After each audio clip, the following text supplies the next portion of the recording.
हाँ जी, तो स्टूडेंट्स ये रहा ये आपकी प्रॉब्लम नंबर 2.33 जिसमें हमने मतलब कि फाइंड आउट करना है वीबीडी वोल्टेज। इसको ये सर्किट आपके सामने मेंशन है, काफ़ी इजी सर्किट है स्टूडेंट, आपको क्या है कि सबसे आसान प्रॉब्लम है इस एक्सरसाइज की।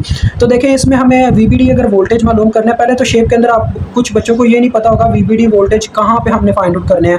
पहले भी हम ये काम वैसे कर चुके हुए हैं कि वीबीडी का असल में यही मतलब है कि बी से लेके डी तक के वोल्टेज। आप चाहो तो यहाँ पे सेंटर में प्लस माइनस मेंशन करके वीबीडी मेंशन भी कर सकते हो, लेकिन उससे बेटर यही है स्टूडेंट, आप पता है क्या करो, बी से लेके डी तक के वोल्टेज मालूम कर दो, बस इतनी सी बात है। तो मैं भी आपको समझाता हूँ कैसे आपने मालूम करने। देखें स्टूडेंट, सबसे पहली बात, जब हम पहले वीबीडी वोल्टेज मतलब ऐसे मालूम करते होते थे बी से लेके डी तक के वोल्टेज या ए से लेके डी तक के वोल्टेज, तो आपको याद होगा हमें सिर्फ वोल्टेज सोर्स दिए गए होते थे, मतलब कि वोल्टेज सिर्फ मेंशन होते थे। तो यहाँ पे रजिस्टर है, रजिस्टर के क्रॉस हमें उनके वोल्टेज मालूम करने पड़ेंगे पहले। तो उनके वोल्टेज मालूम करने के लिए आपको पता है हमें क्या मालूम होनी चाहिए, उनकी करंट मालूम होनी चाहिए कि इस सर्किट के अंदर जो करंट फ्लो कर रहा है उसकी क्या वैल्यू है। तो एक आप इसके अंदर एक ही लूप है, हमारे पास सिंगल लूप है, तो उसके अंदर आप करंट की डायरेक्शन मेंशन कर दो। आपको मैंने हर क्वेश्चन में बताया कि हमेशा आपने करंट की डायरेक्शन क्लॉकवाइज रखनी है। तो ये मैंने आई के नाम से करंट मेंशन कर दिया, ठीक है जी। अब हमने मालूम करना है आई को सबसे पहले केवीएल लगा के। तो देखो हम अप्लाई करते हैं केवीएल, आपने लिखना apply KVL at the given loop. तो यहाँ से हम चलना स्टार्ट करते हैं, ठीक है स्टूडेंट। तो देखें करंट अपनी डायरेक्शन के मुताबिक इसके नेगेटिव पोल में से एंटर करके गई है, तो ये आ जाएगा -12। आगे जब हम बढ़ते हैं तो करंट 3 किलो हम रजिस्टर में से गुजरते हैं। तो ये एक रजिस्टर के क्रॉस वोल्टेज हम कैसे फाइंड आउट करते हैं, according to Ohm's law V is equal to IR।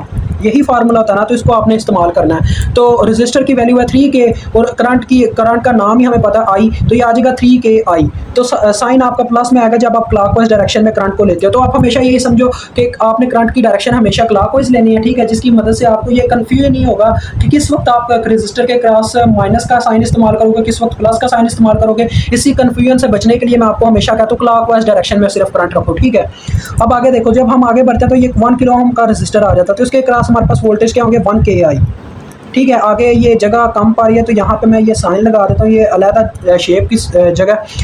अब देखो स्टूडेंट, जब हम आगे बढ़ते हैं तो करंट इसके पॉजिटिव पोल में एंटर करते हैं, तो ये आ जाएगा +4। अब ये हमारा चक्कर मुकम्मल होगा, हम वापस वहीं पे आ गए जहाँ से हमने चलना स्टार्ट किया, लिहाजा आ जाएगा =0।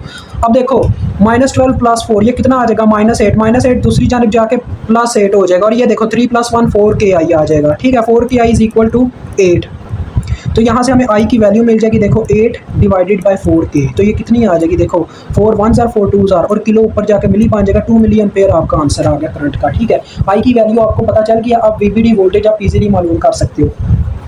तो चले आए वीबीडी वोल्टेज मालूम करते हैं। वीबीडी इज इक्वल टू वही प्रीवियस वाला स्टूडेंट फार्मूला इस्तेमाल करें, बी से लेके डी तक हमने जाना।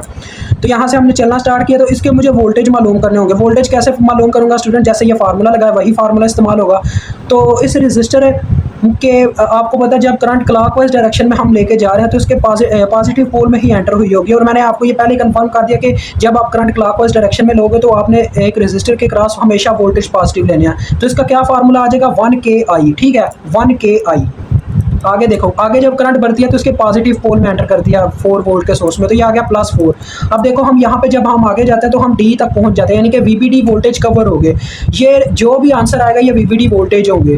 तो देखो 1K × I की वैल्यू, आई की क्या वैल्यू है 2 मिली +4, तो किलो और मिली कैंसिल हो जाएंगे, ये आ जाएगा 2 + 4 6 होता है, तो ये आपका आंसर आ गया 6 वोल्ट। ले जी आपका ये क्वेश्चन हल होता है।